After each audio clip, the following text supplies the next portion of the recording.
زندگی، آؤ علماء سے پوچھ لیں، آئے جو مشکل پیش کوئی،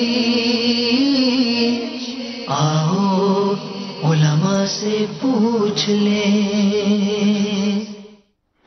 الحمدللہ رب العالمین والصلاة والسلام علی سید المرسلین، اما بعد فاعوذ باللہ من الشیطان الرجیم، بسم اللہ الرحمن الرحیم۔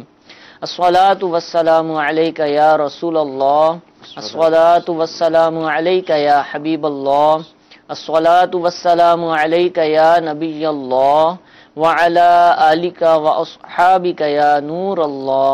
پیارے اور محترم اسلامی بھائیوں، دارالفتاح اہل سنت سلسلے میں مرحبا کہتے ہیں۔ انشاءاللہ آج بھی کے دو مفتیان کرام تشریف فرما ہوں گے۔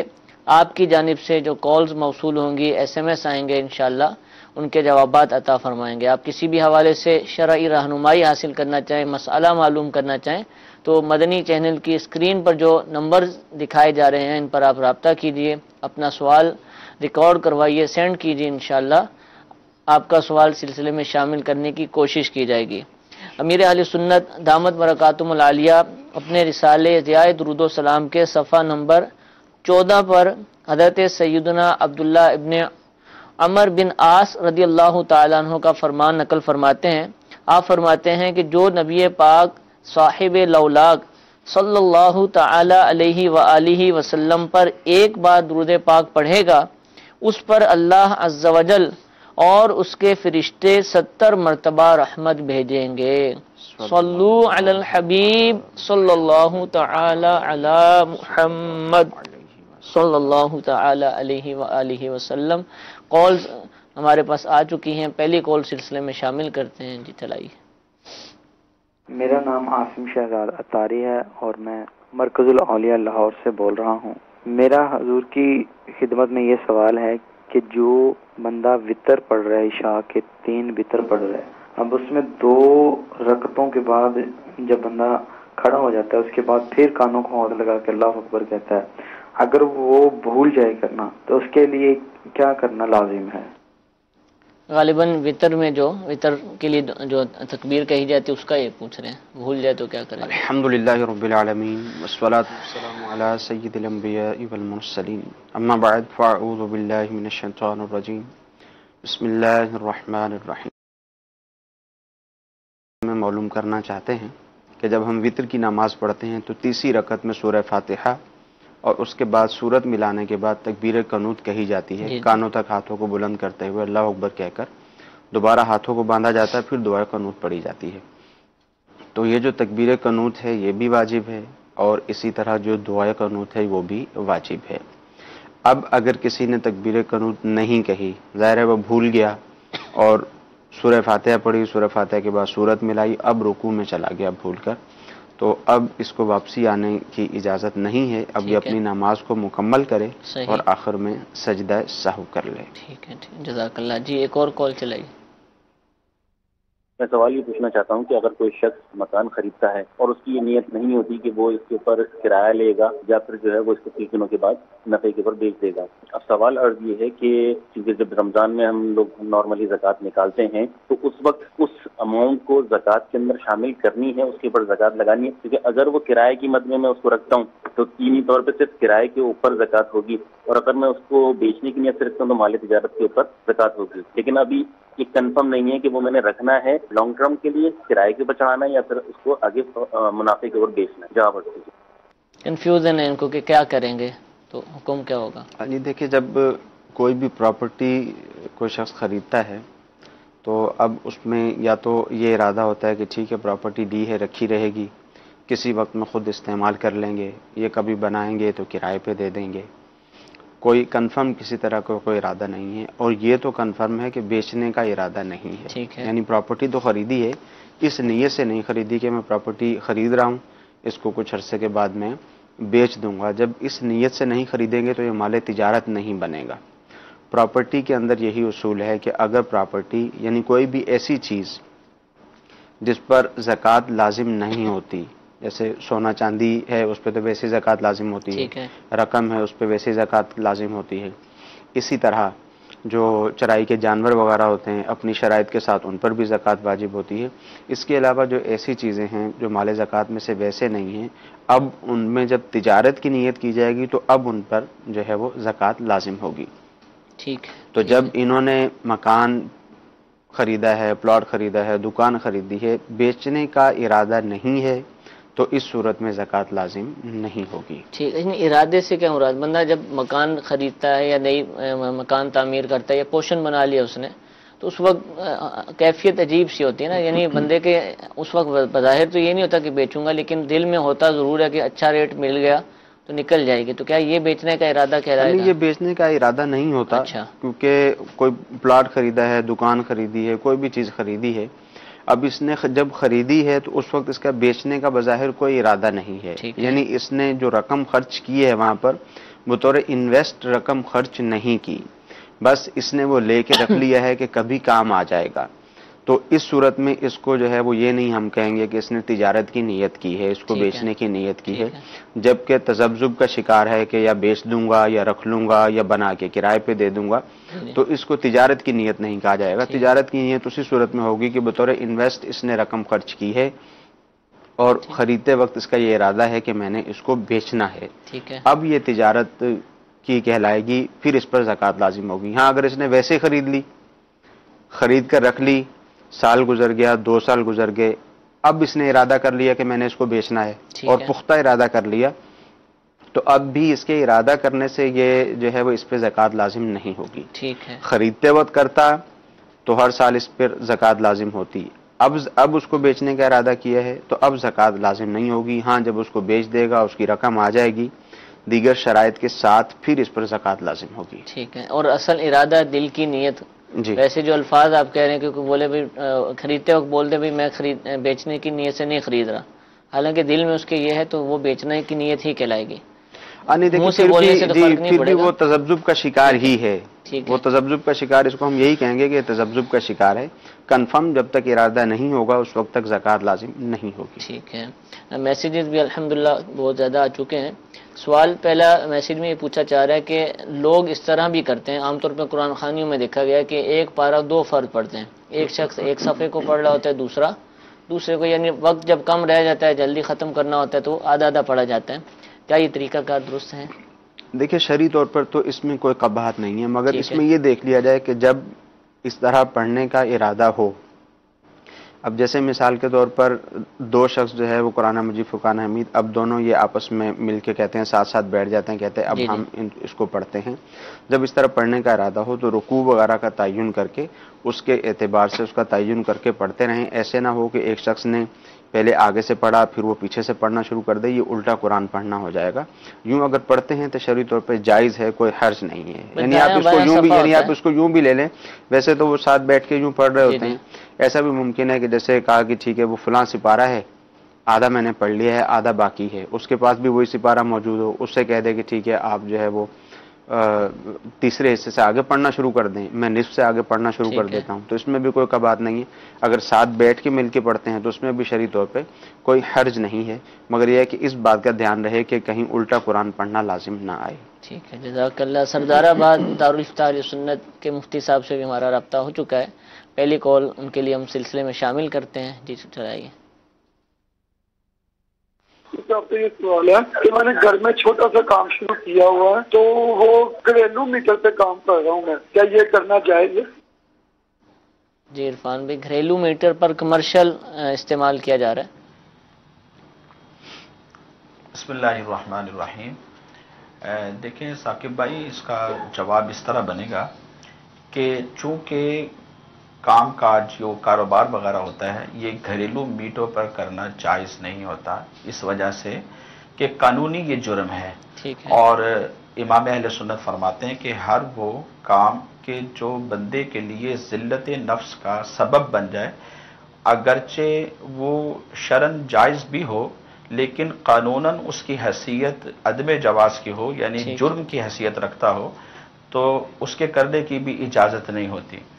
تو چونکہ بعض ہمارے افراد ایسے ہیں کہ جو گھروں پر ہی کام شروع کر دیتے ہیں، اور پھر قانونی طور پر پکڑ دکڑ ہوتی ہے، رشوت کا لین دین اور بہت سارے گناہ کا ارتکاب کرنا پڑتا ہے، تو لہٰذا شرعی طور پر بھی ان کو اجازت نہیں دی جا سکتی، لہٰذا یہ کمرشل میٹر لگوائیں اور اس کے بعد اپنا کاروبار جو بھی سلسلہ کار ہے وہ جاری رکھیں۔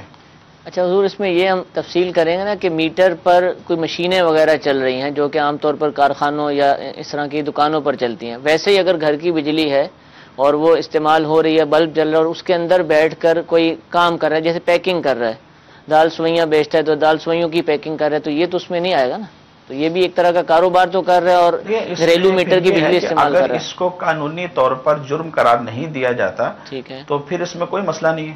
ٹھیک ہے، کیونکہ اس طرح کی بجلی یوز کر نہیں رہا در حقیقت، تو قانونی طور پر بھی اس کو دیکھ لیا جائے۔ ایک اور کال سلسلے میں شامل کرتے ہیں، جی چلائیے۔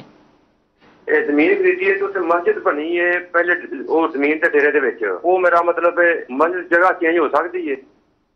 جی، ڈیرے پہ مسجد بنی ہے، جگہ تبدیل ہو سکتی ہے۔ مسجد کہیں بھی ہو، اگر اس جگہ کو خریدنے کے بعد وقف کر دیا گیا ہے، خواہ وہ مسجد بنانے سے پہلے وقف کیا گیا ہو یا مسجد بنانے کے بعد وقف کیا گیا ہے، بہر صورت جب وقف تام ہو چکا ہے تو پھر اس کو بدلا نہیں جا سکتا۔ ٹھیک ہے، ٹھیک ہے۔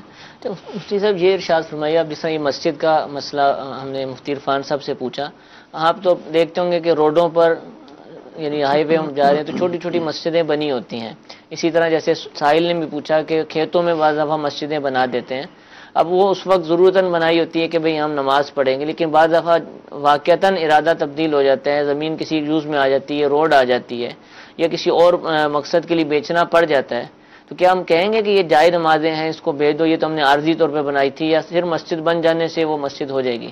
عام طور پر ہوتا کیا، کیونکہ یہ شہید ہوتے بھی دیکھی گئی اس طرح کی مساجد؟ دیکھیں، خیر جو ہائی ویز وغیرہ ہیں یا اسی طرح بعض اوقات گاؤں دیہاتوں میں بھی ایسی صورت تو ہوتی ہے جی جی، کہ اس کو مسجد قرار نہیں دیا جاتا، بطور جائے نماز اس کو جو ہے اس کا تعین کیا جاتا ہے۔ جیسے انہوں نے بھی سوال کیا کہ ہمارا ڈیرا ہے، ڈیرا وہ ہوتا ہے جہاں پہ جو ہے وہ لوگ کچھ نہ کچھ جمع ہوتے رہتے ہیں، پھر اپنے اپنے گھروں کو چلے جاتے ہیں، تو اگر تو واقعتاً وہ ایسی جگہ ہے جیسا کہ مفتی صاحب نے فرمایا کہ اس کو وقف کر دیا گیا ہے، یعنی مسجد کے لیے اس کا تعین ہو جا سکتا، اس کو وہاں سے ختم نہیں کیا جا سکتا، جو مرضی ہو اس کو ختم کرنے کی جو صورتیں ہیں وہ بہت دور جا کر آتی ہیں، اس طرح کی کوئی کیفیت سامنے آئے گی تو اس کو بیان کیا جائے گا۔ بقیہ اگر جیسے ہائی ویز پہ جگہ بنی ہوئی ہوتی ہیں، ہوٹل والا ہے، ہوٹل والے نے تھوڑی سی جگہ کا تعین کر دیا کہ لوگ آئیں گے نماز پڑھیں گے، پیٹرول پمپ والا ہے اس نے اسی طرح سے تعین کر دیا، اسی طرح جہاں پر نئی تعمیرات ہو رہی ہوتی ہیں وہاں مزدور کام کر رہے ہوتے ہیں وہاں تعین کر دیتے ہیں، فیکٹریوں میں تعین کر دیتے ہیں، تو جب تک اس کو مسجد کے لیے وقف نہیں کیا ہے اس وقت تک جو ہے وہ وہاں پر اس کو مسجد قرار نہیں دیں گے۔ اس کو تبدیل کیا جا سکتا ہے، اس کو بدلا جا سکتا ہے، مگر جہاں پر یہ کنفرم ہو گیا کہ جگہ کو وقف کر دیا گیا، مسجد بنا دیا گیا، تو اب اس کی تبدیلی نہیں عام طور پر عام لوگ جو ہے وہ یہ فرق کرتے ہوں گے، بظاہر آپ کو لگتا ہے کہ ان کو یہ پہچان ہوتی ہوگی؟ ہاں دیکھیں، ویسے تو اگر شرعی مسئلے کے حوالے سے دیکھا جائے کہ کیسے نیت کرنی ہے، کس طرح سے مسجد ہوگی، کس طرح سے مسجد نہیں ہوگی، وہ ایک علیحدہ صورت ہے شرعی مسئلے کے حوالے سے دیکھا جائے، مگر جب جیسے مثال کے طور پر کوئی شخص یہ اپنا کوئی تعمیراتی کام شروع کرتا ہے، اس نے کوئی کالونی بنائی، اب وہ جو کالونی بناتا ہے کالونی کے اندر وہ مسجد کی جگہ تو دیتا ہے علیحدہ سے، مگر جس وقت مزدور کام کر رہے ہوتے ہیں جہاں اس کا آفس بنا ہوا ہے وہاں چھوٹی سی جگہ وہ چھوڑ دیتا ہے کہ چلے یہاں پہ لوگ نماز کی ادائیگی کر لیں گے۔ اب اس کا ارادہ یہی ہوتا ہے کہ اب جب کالونی بن جائے گی، مسجد بن جائے گی، تو یہاں سے اس کو میں ہٹا دوں گا، تو پتہ چلتا ہے کہ یہ جائے نماز کی صورت ہے۔ ٹھیک ہے۔ اسی طرح پیٹرول پمپ والا ہے، کبھی وہ اپنے پیٹرول پمپ کی لوکیشن چینج کرے گا، کبھی واش روم ہٹا کے ادھر بنائے گا، کبھی دوسری جگہ پہ بنائے گا، اس کو بھی پتہ ہے کہ بس یہ میں نے مسافر آتے ہیں نماز پڑھنے کے لیے، یہ میں نے جگہ بنائی ہوئی ہے، اگر مجھے اس کی لوکیشن چینج کرنی پڑی، آگے پیچھے کرنا پڑا تو میں اس کو تبدیل کر لوں گا۔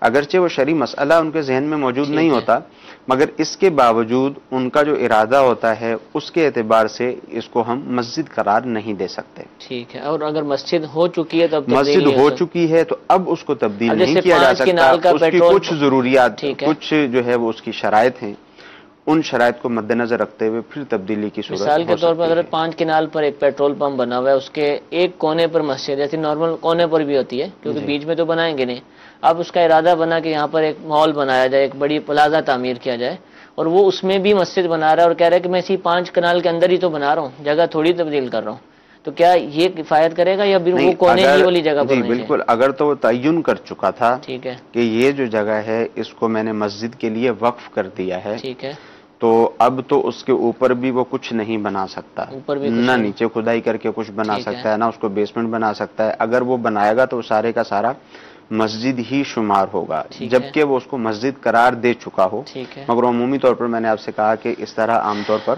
ہوتا نہیں ہے، جب یہ لوکیشن وغیرہ تبدیل کرتے ہیں تو اس صورت میں یہ وہاں سے جائے نماز کے طور پر ہی ہوتی ہے، وہاں سے ہٹا کے دوسری جگہ پہ بنا دیتے ہیں۔ بہرحال اگر جائے نماز کی صورت ہوگی تو ہٹانے کی اجازت ہوگی، اور اگر کسی نے تعین کر دیا کہ میں نے یہ مسجد بنائی ہے تو اب اس کو ہٹانے کی اجازت نہیں وہاں وہ ہوگی۔ مسجد رہے گی اسی جی۔ طریقے سے، اور آسمان تک وہ مسجد ہی کا معاملہ رہے گا۔ تو لہذا جو اسلامی بھائی ایسا کرتے ہیں، اگرچہ ان کا جذبہ اچھا ہوتا ہے کہ مسلمانوں کی خیر خواہی کا ارادہ کرتے ہیں کہ ہمارے پیٹرول پمپ پر کوئی آئے یا ہمارے ہوٹل پر آئے یا ہمارے علاقے سے گزرے تو اس کو نماز پڑھنے میں آسانی رہے، لیکن جب بھی ایسا کریں چونکہ ایک دینی معاملہ ہے تو شریعت کے جو اصول ہیں ان کی پاسداری کرنا ضروری ہے، لہذا مفتیان کرام سے، علماء کرام سے پوچھ لیا جائے کہ ہم اس کو کس انداز سے بنائیں، اس میں نیت کیا کریں، تاکہ بعد میں جو شرعی مسائل ہیں وہ درپیش نہ آئیں۔ اللہ تعالیٰ میں توفیق دے۔ ایک اور کال سلسلے میں شامل کرتے ہیں، جی چلائیے۔ میں ملتان شریف سے بول رہا ہوں، یہ قبروں کے اوپر جو تربہ شریف ہوتی ہے اس کے اوپر پھول بوٹے لگانا کیسا ہے؟ جی عرفان صاحب، پھول بوٹے لگانا قبروں پر، قبروں کے اوپر پھول بوٹے لگانا، گھاس وغیرہ لگانا جائز ہے۔ اس سے جب تک یہ تر رہتی ہے اموات مسلمین کو اس سے نفع ملتا ہے اور قبروں سے عذاب میں تخفیف کی جاتی ہے، اس کے لگانے میں کوئی حرج نہیں۔ ٹھیک ہے، لگایا جا سکتا ہے، درخت بھی لگایا، قبر کے بالکل اوپر بھی لگایا جا سکتا ہے۔ ایک تو ہے نا اس کے سرہانے کوئی چیز لگائی، قبر کے اوپر جو مٹی ہے اس کے اوپر بھی، اس میں بھی حرج نہیں ہے۔ جی اس میں بھی حرج نہیں، لگا سکتے ہیں۔ ٹھیک ہے، ٹھیک ہے، ظاہر ہے وہ اس میں جو بالکل ہلکی سی بیل سی بنی ہوئی ہوتی ہے نا، وہ لگا دی جاتی ہے۔ ظاہر درخت وغیرہ جو ہے وہ تو اس کے اوپر نہیں لگایا جا سکتا، کیونکہ اگر درخت لگائیں گے تو اس کی جڑوں کی وجہ سے مردے کو تکلیف پہنچے گی، ہلکی سی جو چیزیں ہوتی ہیں وہ لگ سکتی ہیں۔ ٹھیک ہے۔ اچھا، سوال یہ پوچھا جا رہا ہے کہ ابھی مسجد ہی کی بات چلی کہ کیا مسجد میں کھڑے ہو کر اذان دی جا سکتی ہے؟ ویسے تو نارملی لوگ سمجھیں کہ مسجد میں ہی اذان ہوتی ہے، جو مسئلہ پوچھنا چاہ رہے ہیں وہ آپ ارشاد فرمائیں۔ دیکھیے شرعی طور پر حکم شرعی یہی ہے کہ جب بھی اذان دی جائے، اگرچہ لوگوں میں یہ ہوتا ہے کہ مسجد میں اذان دی جا رہی ہے، مسجد سے اذان کی آواز آ رہی ہے، تو اذان کے لیے جو بھی آلات وغیرہ، اسپیکر وغیرہ جو بھی رکھے ہوئے ہوتے ہیں تو ان کو ہٹ کر کسی جگہ پر رکھنا چاہیے، جس کو فنائے مسجد کہا جاتا ہے۔ جیسے عمومی طور پر آپ نے دیکھا ہوگا کہ محراب بنا ہوا ہے اور محراب کی سائڈ پہ چھوٹا سا کمرہ بنا ہوا ہوتا ہے، وہیں پر اذان دینی چاہیے۔ ٹھیک ہے، عین مسجد جو ہے وہ وہاں پر اذان نہ دی جائے، وہ جو دوسری جگہ ہے وہیں پر اذان دینی چاہیے۔ جو ہم کہتے ہیں کہ مسجد سے آ رہی مراد کیا ہوتا ہے؟ احاطہ جو مسجد ہے اس میں ایک کمرہ ہے، وہاں سے اذان کی آواز آ رہی ہے، تو اس پہ احتیاط کرنی چاہیے، بچنا چاہیے اس سے۔ ایک اور کال سلسلے میں شامل کرتے ہیں، جی چلائیے۔ میرا سوال یہ ہے کہ قرآن شریف کو کتنی آواز میں پڑھیں گے؟ صرف ہونٹوں کے اندر پڑھیں گے یا اپنی کانوں تک آواز پہنچے اتنی پڑھیں گے؟ جی قرآن پاک کی آواز کتنی ہونی چاہیے؟ قرآن مجید فرقان حمید پڑھنے میں بہتر یہ ہے کہ آواز سے پڑھا جائے، اور آواز میں بھی کم از کم اتنی آواز ہونی چاہیے کہ خود بندے کے اپنے کانوں تک پہنچ جائے۔ ٹھیک ہے۔ اب جب آواز سے پڑھیں تو اس میں یہ خیال رکھ لیں کہ اتنا زور نہ لگائیں کہ جس سے جو ہے نا خود ذاتی طور پر پڑھنے والے قاری کو تکلیف پہنچے، صحیح، یا پھر یہ ہے کہ اس کے ساتھ جو بیٹھے ہوئے لوگ ہیں وہ نمازی ہیں یا ذاکرین ہیں، ذکر کرنے والے لوگ ہیں، تسبیحات میں مصروف ہیں، اپنی عبادت میں مصروف ہیں، کوئی دعاؤں میں مصروف ہیں، انہیں تکلیف نہ پہنچے۔ اسی طرح یہ بھی خیال کر لیں کہ کہیں ایسا نہ ہو کہ ساتھ میں لوگ سوئے ہوئے ہوں اور اس کے ذرا اونچا بولنے سے انہیں تکلیف پہنچے۔ تو بہرحال یہ ہے کہ قرآن پڑھنے میں آواز سے ہی پڑھنا یہ بہتر ہے، اور آواز سے پڑھنے میں کم از کم اتنی آواز ہونی چاہیے کہ اپنی آواز اپنے کانوں تک پہنچ جائے۔ ٹھیک ہے۔ اچھا، آپ نے ایک لفظ فرمایا کہ خود اس کو تکلیف نہ پہنچے، اس سے کیا مراد ہے تکلیف نہ پہنچنے سے؟ یہ تھوڑا ارشاد فرما دیجیے۔ مطلب یہ ہے کہ بلا حاجت زور لگانا، بہت زیادہ زور اتنا لگانا کہ گلے کو تکلیف پہنچ رہی ہے یا اس کی اپنی باڈی میں اپنی تکلیف کا کچھ احساس ہو رہا ہے، اتنا زیادہ زور نہ لگائے، بس نارملی آواز اپنی رکھے۔ ٹھیک ہے، جزاک اللہ جی۔ ایک اور کال چلائیے۔ اگر ایک آدمی جس کے پاس 50 لاکھ روپے ہو اور وہ وفات پا جائے اور اس کے بعد اس کی وائف بھی وفات پا جائے اور اس کا ایک بچہ ہے جس کی عمر 12 سال ہے، کیا اس پہ زکوٰۃ فرض ہوگی یا نہیں؟ جی حضور۔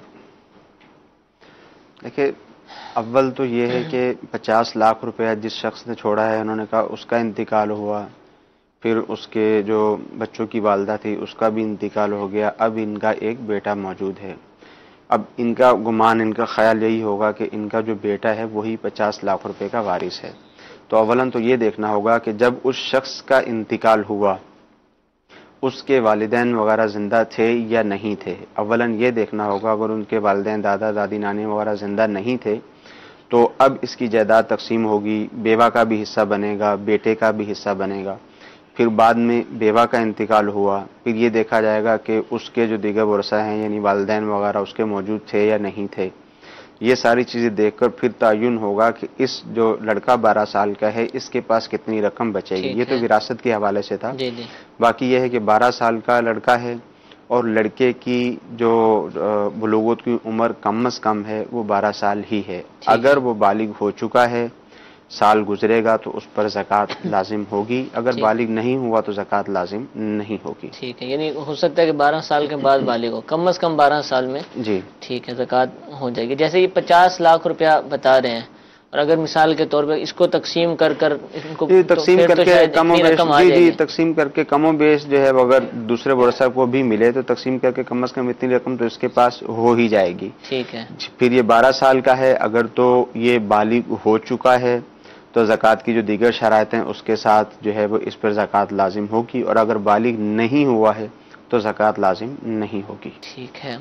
میسج آیا ہے کہ دارالفتہ اہل سنت میں سوال یہ ہے کہ نماز میں دیو کا خیال آتا ہے، تو اس سے بچنے کا کوئی طریقہ ارشاد فرما دیں۔ کس چیز کا دیو خیال ہے؟ دیو بھوت، اچھا، یعنی کوئی ان کو ڈراتا ہے، خوف کی کیفیت وغیرہ پیدا ہو جاتی ہے نماز میں، تو دیکھیے اگر خوف کی کیفیت پیدا ہو جاتی ہے تو نماز کی ابتدا کرنے سے پہلے، نماز پڑھنے سے پہلے چند الفاظ کے ساتھ اللہ تعالیٰ سے مدد طلب کر لی جائے کہ نماز جو ہے وہ میں اچھے طریقے سے پڑھ سکوں۔ اللہ تعالیٰ کی بارگاہ میں دعا کر لی جائے، دعا کر کے پھر نماز کی ابتدا کریں، اور اسی طرح نماز پڑھنے لگیں، نماز پڑھنے سے پہلے معوذتین پڑھ لیں، یعنی سورۃ الفلق اور سورۃ الناس پڑھ لیں، پھر نماز کی ابتدا کر لیں۔ ٹھیک ہے، جزاک اللہ جی۔ کال چلائیے۔ حضور سوال یہ تھا کہ ایک اسلامی بھائی پر 8 سال سے ماہ رمضان کے روزے قضا ہیں، اب جیسے کہ قضا ان پر باقی ہے تو کیا نفل روزوں میں وہ قضا کی نیت کر سکتے ہیں؟ جی عرفان صاحب ارشاد فرمائیے۔ یہ 8 سال کے ان کے ذمے قضا روزے باقی ہیں، تو اب یہ ہو سکتا ہے کہ جہاں اس نے نفل روزے رکھنے ہیں وہاں پر قضا کر لیں، کیونکہ دونوں میں سے ایک ہو سکتے ہیں، یا تو یہ نفل کے ارادے سے نفل روزہ رکھ لیں یا پھر فرض روزے کی قضا کی نیت سے وہ قضا روزہ رکھ لیں۔ ایسا نہیں ہو سکتا کہ یہ دونوں ہی ایک ہی روزوں کے اندر یعنی کہ نیت کر لے اور دونوں کا ثواب حاصل کرنے کی کوشش کرے، اس طرح نہیں ہے، بلکہ یا تو نفل رکھے یا پھر قضا کا روزہ رکھ لے۔ ٹھیک ہے، یہ کل بھی اس سوال کا جواب ہو چکا تھا۔ حضور میسج میں یہ پوچھا جا رہا ہے کہ کیا اسلامی بہنیں مجبوری میں مسجد میں نماز پڑھ سکتی ہیں، جیسا کہ دوران سفر کوئی ایسا موقع آ جائے کہ کوئی جگہ نہیں ہے تو اب کیا مسجد میں جا کر نماز پڑھ پائیں گی؟ عرفان صاحب جی، ضرورتاً مسجد میں جب کوئی آس پاس میں جگہ نظر نہیں آتی اور وہاں پر لوگ بھی نہیں ہیں، یعنی بے پردگی کی صورت بھی نہیں بنتی، تو ایک طرف ہو کر اگر نماز پڑھ لیں گی تو اس میں حرج نہیں ہے۔ ٹھیک ہے، اس میں کرنا جائز ہے۔ جی ایک اور کال چلائیے۔ میں نے سوال یہ کیا ہے کہ حقیقے کا گوشت ہم ولیمہ کر سکتے ہیں؟ عقیقے کا گوشت ولیمے میں استعمال کر سکتے ہیں۔ دیکھیے جو عقیقہ ہے، عقیقہ بچوں کا عقیقہ کیا ہے اور اس کے ساتھ ہی گھر میں کسی کی شادی وغیرہ بھی ہے تو ان کا خیال یہ ہے کہ عقیقے کا گوشت سنبھال کے رکھ لیا جائے اور پھر وہ ولیمے میں استعمال کر لیا جائے۔ دیکھیں عقیقے کے گوشت کے متعلق بھی وہی حکم ہے، مستحب طریقہ کار یہ ہے کہ ایک حصہ خود رکھا جائے، ایک حصہ رشتہ داروں کو دیا جائے اور ایک حصہ فقراء میں تقسیم کیا جائے۔ مستحب طریقہ کار یہی ہے۔ ٹھیک ہے، وہ گھر میں بھی سارا استعمال کر سکتے ہیں، ولیمے میں بھی استعمال کر سکتے ہیں، مگر جو بہتر طریقہ ہے وہ یہی ہے تقسیم کیا جائے۔ تو اس میں کم از کم اتنا کر لیں کہ ظاہر رشتہ دار تو ویسے ہی شادی میں ان کی شرکت ہوگی، تو اگر جو 2 حصے یہ گھر پہ ولیمے میں پکانا چاہیں تو وہ پکا لیں، باقی جو ایک حصہ بچا ہوا ہے چاہے پکانے کے بعد یا پکانے سے پہلے وہ فقراء کو دے دیں تو اس میں ظاہر ہے نفع زیادہ ہوگا۔ ٹھیک ہے، سوال یہ پوچھ رہے ہیں میسج میں کہ کیا نفل نماز جو ہے وہ پڑھنے یا نہ پڑھنے سے ثواب یا گناہ ہوتا ہے نفل کے حوالے سے؟ دیکھیں نفل نماز ادا کریں گے تو ثواب تو ضرور ہوگا، نوافل ادا کریں گے تو ضرور ثواب ملے گا، بلکہ احادیث طیبہ کا مفہوم یہی ہے کہ اللہ عز و جل کی طرف سے ارشاد فرمایا گیا کہ میرا بندہ فرائض سے میرا قرب حاصل کرتا ہے، پھر نوافل کی ادائیگی کرتے کرتے میرا زیادہ قرب حاصل کرتا ہے۔ تو جو نوافل کی ادائیگی ہے اس پہ ضرور ثواب بھی ہے، اس میں اللہ تعالیٰ کا قرب حاصل بھی ہوتا ہے، باقی یہ کہ اگر کوئی ترک کرے گا، چھوڑ دے گا تو اس پر گناہ نہیں ہے۔ ٹھیک ہے، جزاک اللہ جی۔ ایک اور کال چلائیے۔ میرے پاس 1 لاکھ روپیہ اور 1 سال سے ہے، اور اس میں کتنی زکوٰۃ بنتی ہے یہ بتا دیں۔ السلام علیکم رحمۃ اللہ وبرکاتہ۔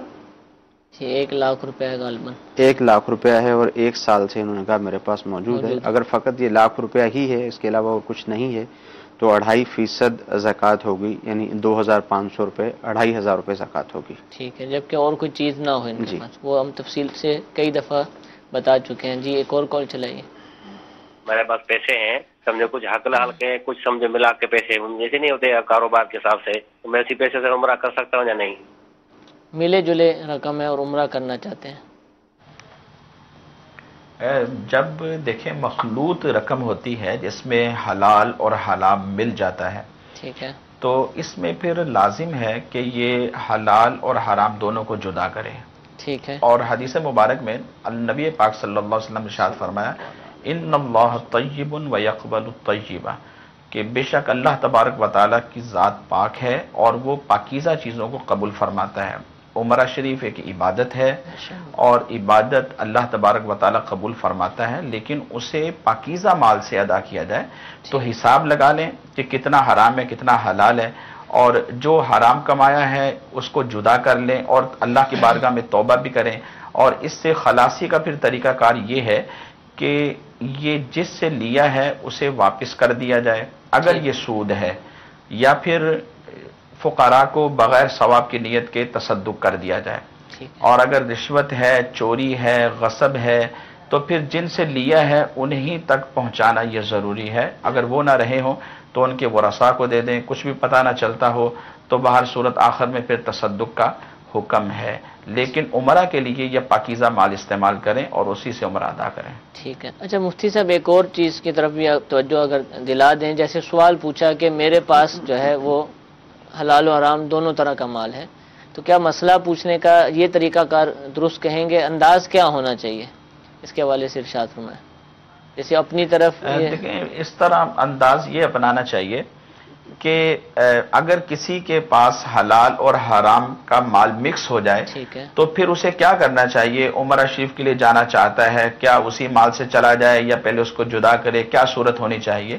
تو اپنی طرف نسبت کر کے بتانا یہ گناہ کا اظہار ہے، اور علماء فرماتے ہیں گناہ کا اظہار بھی گناہ ہوتا ہے، اس سے بچنا چاہیے۔ ٹھیک ہے، اچھا دارالفتہ میں اگر آئیں تو یہ تو مدنی چینل تھا کہ بہت سارے لوگ سن رہے ہیں، اور ہمارا الحمدللہ مدنی عملہ تربیت یافتہ ہوتا ہے، وہ جو آئیڈینٹی اس کی نام ہوتا ہے، اس کی جو شناخت ہوتی ہے اس کو ختم کر دیتے ہیں، لیکن سوال تو پھر بھی کہ آواز بھی پہچانی جا سکتی ہے، لیکن ڈاکٹر کے پاس جیسے جاتے ہیں تو مرض بتاتے ہیں، تو مفتی کے ہاں کیا کرنا چاہیے؟ میں یہ بتانے ہی لگا تھا کہ ظاہر جب دارالفتہ میں آئیں گے تو سب سے پہلے جیسے بعض اوقات کوئی شخص آتا ہے اور آ کر مسئلہ پوچھتا ہے تو ہم خود اس سے پوچھتے ہیں کہ کیا یہ آپ کا مسئلہ ہے؟ ٹھیک ہے، کیونکہ بعض مسائل کی نوعیت ایسی ہوتی ہے، بعض مسائل تو دارالفتہ میں بھی آ کر اگر کوئی اس طرح کا مسئلہ ہو، جیسے کسی نے آ کر کہا کہ اگر کسی کی نمازیں قضا ہو گئی ہیں تو اب اس کو ادا کرنا چاہتا ہے تو کیسے ادا کرے، ٹھیک ہے، کسی نے کسی کا مال غصب کر لیا تھا تو کیسے واپس کرے، تو یہ تو ایسے ہی سوال کیے جا سکتے ہیں، مگر بہت سارے سوالات ایسے ہوتے ہیں جیسے طلاق کے مسائل ہیں، کاروبار کے مسائل ہیں، دیگر مسائل ہیں، تو ان میں تو پھر ہمیں خود سوال کرنا پڑتا ہے کہ کیا یہ آپ کا مسئلہ ہے. اگر اس کا مسئلہ ہوتا ہے تو بھی تفصیل پھر وہ بیان کر سکتا ہے. اگر اس کا اپنا مسئلہ نہیں ہے تو پھر جس کا مسئلہ ہے اس کو بلانا ہوتا ہے.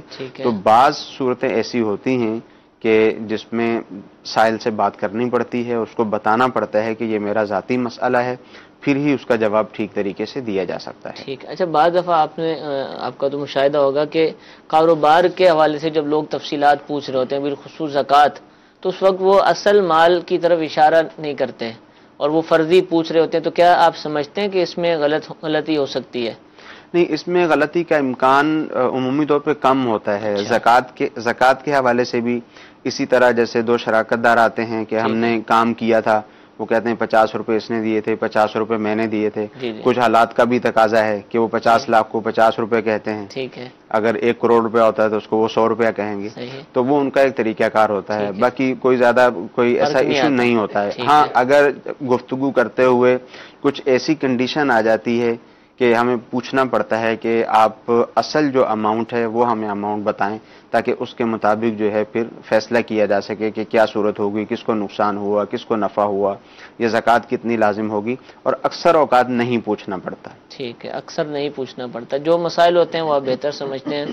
میسج میں سوال یہ پوچھا جا رہا ہے کہ کیا اسلامی بہن آئی برو بنا سکتی ہیں؟ دیکھیں, آئی بروز بنوانے کی شرعی طور پر اجازت نہیں ہے. حدیث طیبہ میں ایسی عورتوں پر لعنت کی گئی ہے کہ آئی بروز وغیرہ نہیں بنوا سکتے. ٹھیک ہے. ایک اور سوال یہ ہے کہ نماز کے دوران اگر کوئی غیر محرم آ جائے, اسلامی بہن کا نماز پڑھ رہی ہیں, ہاں دیکھیں جس طرح سے وہ نماز کو کمپلیٹ کریں. ٹھیک ہے, جزاک اللہ. جی ایک اور کال چلائیے. میرا نام سحر عطاریہ ہے, میں دینگاہ پنجاب سے بات کر رہی ہوں. میرا سوال یہ ہے کہ اگر نمازی دوسرے سجدے کے بعد کمر سیدھی کیے بغیر کھڑا ہو جائے تو اس کا کیا حکم ہے؟ ارشاد فرما دیجئے. سجدے کے بعد کھڑا ہونا اور کمر سیدھی کیے بغیر, اگر آپ کو سمجھ پائے ہو تو.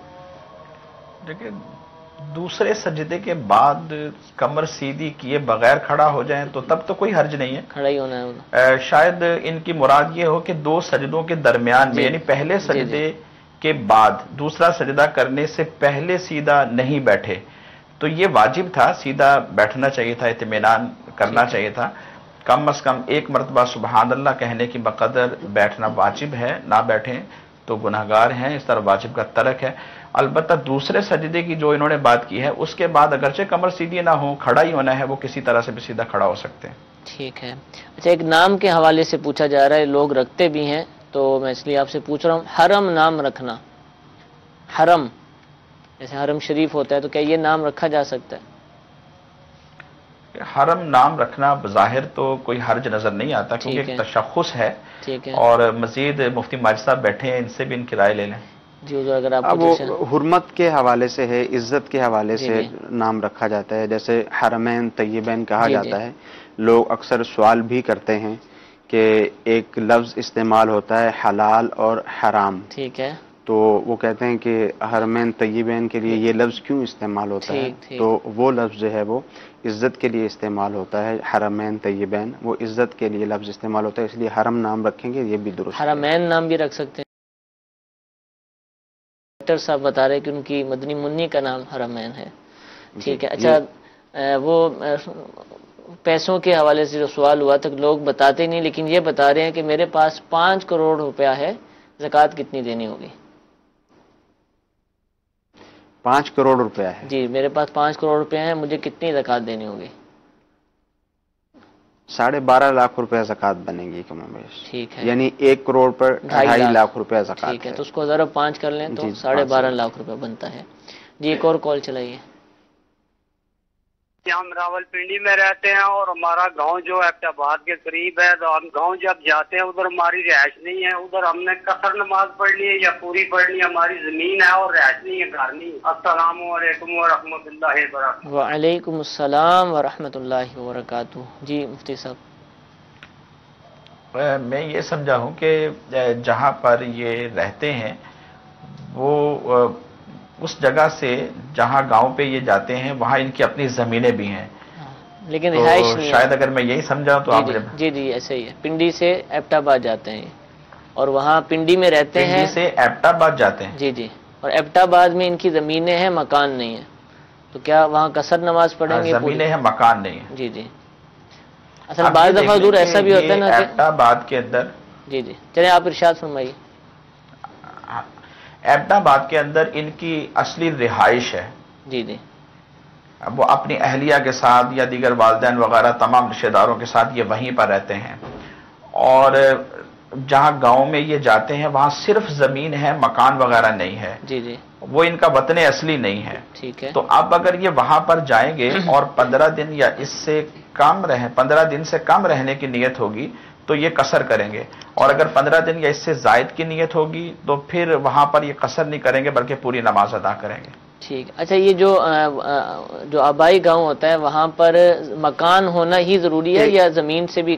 ایک دفعہ ان کا سوال دوبارہ چلا. سوال یہ ہے کہ پنڈی میں رہتے ہیں اور ایبٹ آباد گاؤں میں جاتے ہیں اور وہاں پر ان کی فقط زمینیں ہیں، مکان نہیں ہے، تو کیا وہاں ایبٹ آباد جا کر یہ قصر کریں گے؟ اصل میں انہوں نے یہ نہیں بتایا کہ جو ان کا آبائی شہر ہے وہاں سے جو ہے سکونت چھوڑ چکے ہیں، وہاں سے رہائش ترک کر چکے ہیں یا نہیں کر چکے.